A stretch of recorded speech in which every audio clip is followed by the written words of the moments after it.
Pemirsa, selamat datang di Berita dari Kelas, program yang menghadirkan kabar, diskusi, dan dinamika terbaru dari ruang perkuliahan. Di sini kita tidak hanya membicarakan teori akademik saja, tapi juga bagaimana mahasiswa dan dosen merefleksikan realitas sosial yang ada di sekitar kita. Bersama saya, Ratu Nur Afni Oktaviani, mari kita ikuti kabar dari kelas hari ini.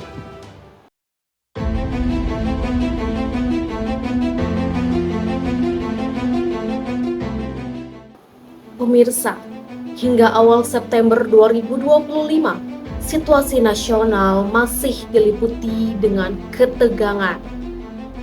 Aksi demonstrasi yang terjadi di berbagai kota besar membuat suasana politik dan sosial belum sepenuhnya pulih dan stabil. Banyak agenda masyarakat, termasuk kegiatan akademika, terpaksa dialihkan kembali ke dalam ruang daring. Hal ini demi menjaga keamanan dan kenyamanan bersama. Kondisi ini juga yang dialami oleh kelas teknik reportase dan investigasi berita yang ada di salah satu perguruan tinggi negeri. Perkuliahan ini diampu oleh Dr. Adi Kusuma SIKOM MSI.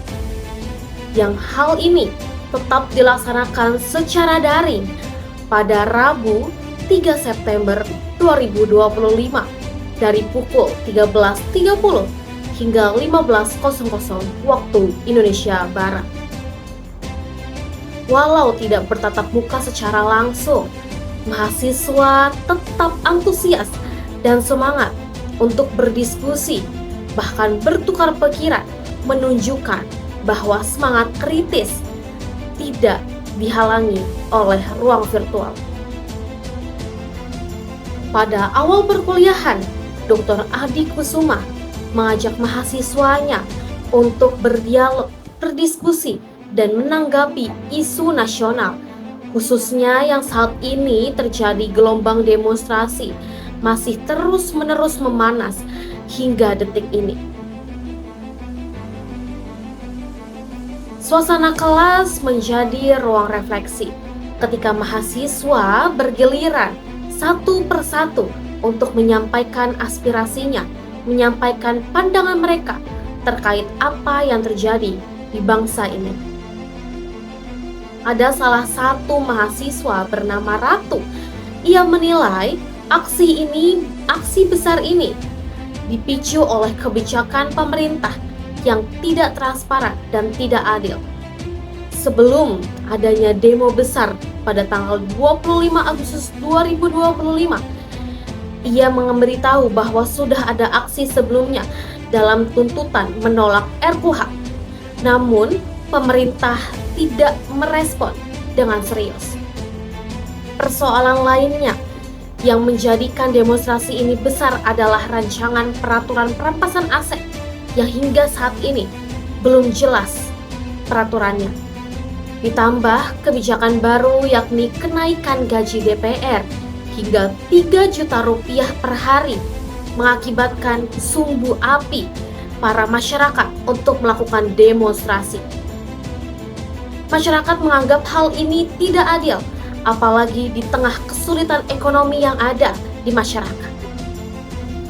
Sejumlah anggota DPR yang bahkan dinilai memperkeruh suasana, yakni seperti Uya Kuya dan Eko Patrio. Sementara itu, pernyataan Ketua DPR RI yakni Puan Maharani terkait pintu DPR terbuka lebar.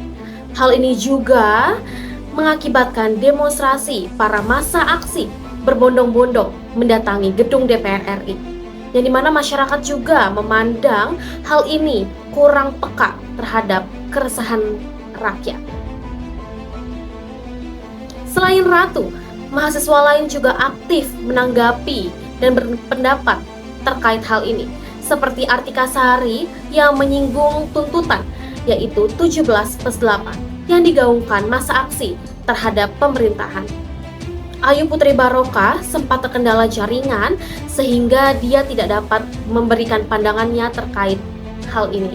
Maka dari itu diskusi ini dilanjutkan oleh Berlian yang dimana ia menilai demonstrasi ini terjadi karena keterbatasannya ruang aspirasi publik. Menurutnya, ketika suara rakyat tidak lagi didengar dan tidak mendapat ruang, maka aksi turun ke jalanlah menjadi pilihan terakhir. Diskusi ini berlangsung hangat dan saling melengkapi. Setelah itu, Dr. Adi Kusuma selaku dosen pengampu mata kuliah ini memaparkan rencana pembelajaran semester atau RPS, yang dimana di dalamnya menjelaskan tentang kontrak belajar, materi pembelajaran satu semester ke depan, serta apa saja tugas yang akan dikerjakan oleh mahasiswa. Pertemuan ini ditutup dengan absensi sebagai tanda akhir dari kelas pertemuan pertama mata kuliah ini. Meskipun berlangsung daring, semangat berdiskusi dan refleksi tetap terjaga oleh mahasiswa. Demikian informasi dalam berita dari kelas edisi kali ini. Dari ruang virtual, kita diingatkan bahwa pendidikan bukan hanya soal teori, melainkan keberanian mahasiswa menyuarakan keadilan dan menjadi bagian dari solusi bangsa. Saya, Ratu Nur Afni Oktaviani, pamit undur diri. Terima kasih sudah menyimak. Sampai jumpa di edisi berikutnya. Tetap semangat belajar, tetap kritis, dan salam hangat dari kelas untuk Indonesia.